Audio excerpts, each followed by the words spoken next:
भाजपचे पनवेल भागातील प्रभावी आमदार प्रशांत ठाकूर यांनी विधानसभा निवडणुकीत 51,000 मतांनी विजय मिळवला असला तरी या भागातील ग्रामीण भागात शेतकरी कामगार पक्षाला मिळालेली आघाडी ठाकूरांसाठी डोकेदुखी ठरली आहे। लोकसभा निवडणुकीतच पनवेल मतदारसंघातून महायुतीला अपेक्षित मताधिक्य मिळाले नव्हते। शेकाप आणि उद्धव ठाकरे यांच्या पक्षातील घोळामुळे पनवेलमध्ये महाविकास आघाडीला यश मिळणे कठीण असल्याचे चित्र स्पष्टपणे दिसत होते। असे असताना पहिल्या काही फेऱ्यांमध्ये मिळालेले मताधिक्य आणि ग्रामीण भागात शेकापने टिकवलेले वर्चस्व हे या मतदारसंघाचे वेगळेपण ठरले। शेकापच्या बाळाराम पाटील यांना ग्रामीण पनवेलने मोठी साथ दिली, मात्र या मतदारसंघातील शहरी पट्ट्याने शेकापला पुन्हा नाकारल्याचे पाहायला मिळाले। या मतदारसंघात 3,82,335 मतदान झाले होते। यापैकी प्रशांत ठाकूर यांना 1,82,931 मते मिळाली। तसेच शेकापचे बाळाराम पाटील यांना 1,32,840 मते मिळाली आहेत, तर ठाकूर हे 51,091 मतांनी जिंकलेत।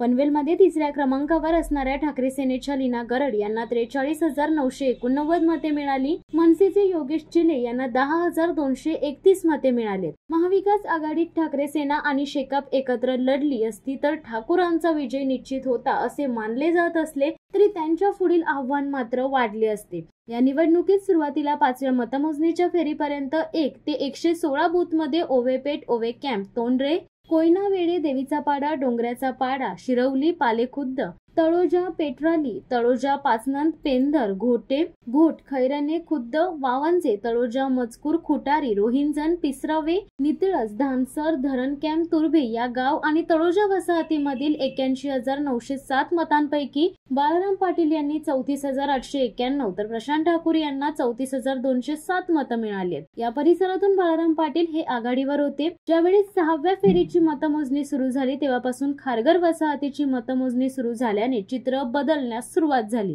बूथ क्रमांक 141 ते 165 पर्यंत ठाकूर यांना खारघर मधून मताधिक्य मिळण्यास सुरुवात झाली।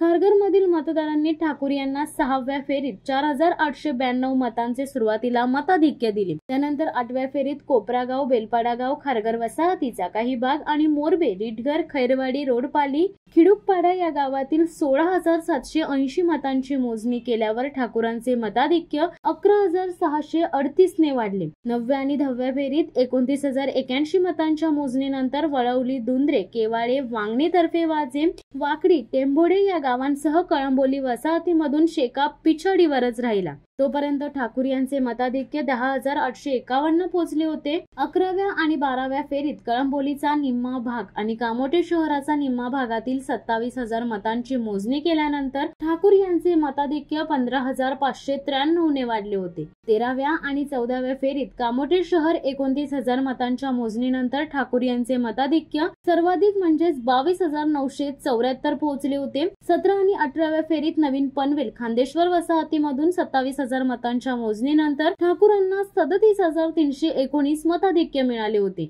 19व्या आणि 20व्या फेरीत नवीन पनवेल वसाहतीच्या पूर्ण परिसराच्या मतमोजणीनंतर ठाकूरांचे मताधिक्य 44,841 मतांवर पोहोचले होते। पनवेल शहरातील 30,000 मतांची मोजणी 21 आणि 22व्या फेरीत झाल्यानंतर ठाकूर यांना तब्बल 48,506 मतांचे मताधिक्य मिळाले। लाडक्या बहिणीसह खारघर येथे पंतप्रधान नरेंद्र मोदी यांच्या सभेचा लाभ प्रशांत ठाकूर यांना झाल्याचे सध्या आता चर्चा सुरू आहे। पनवेलमधील पाणी टंचाई, मालमत्ता कर आणि नैना प्रकल्प या मुद्द्यांचा शेकापचे बाळाराम पाटील यांनी समाज माध्यमांवर प्रभावी प्रचार देखील केला होता।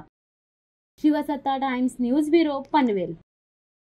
दे धडक बेधडक वृत्त देणाऱ्या आपल्या शिवसत्ता टाइम्स न्यूज चॅनलला लाल बटन दाबून सबस्क्राईब करा आणि बेल आयकॉनला क्लिक करायला विसरू नका।